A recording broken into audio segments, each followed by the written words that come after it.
Hi, my name is Raymond Ferrer. After my graduation in college, nag-decide akong i-full-time yung network marketing. Kasi dito ko nakita yung chance na mabago yung buhay ng family ko and siyempre, makamit yung mga goals ko sa buhay. Last June 2019, nag-decide ako to join Sunday kasi dito ko nakita yung kultura ng network marketing na hinahanap ko dati sa dati naming company. In just 6 months, nakuha ko po yung Gold ED and mas lalo ko po siyang inaral and I decided na mag-franchise last February 2020. Sobrang excited ko noon kasi tuloy-tuloy na yung mga activity ng mga partners ko and yung mga goals namin, yung mga plans namin this year is nakaset na.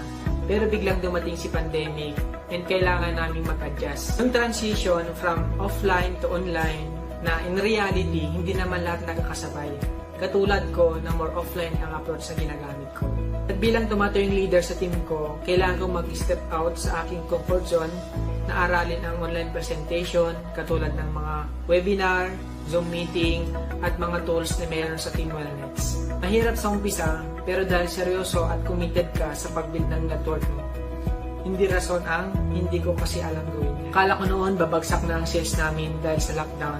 Fortunately, itong pandemic ang nagbigay daan para ma-achieve ko yung rank ko ngayon. Nakuha ko ang Platinum Pin rank last May and the next month, yun po yung isang taon namin sa Sunday, nakuha ko po yung Diamond Pin rank.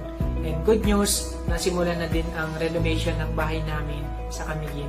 Marami akong natutunan sa sitwasyong ito and I'm so blessed na mayroong Santer International na nagbigay ng great opportunity despite the challenges na kinakaharap natin ngayon. Advice ko sa mga kagaya ko na minsan pinanghihinaan din ng loob, huwag tayo mag-dwell sa negative side ng crisis, pero let's look at the brighter side. We have to magnify the solution or opportunity behind the problem we face. At bilang leader, tayo yung maging inspirasyon sa ibang tao. Whatever the situation will be, no excuses. Just do it whatever it takes. Thank you and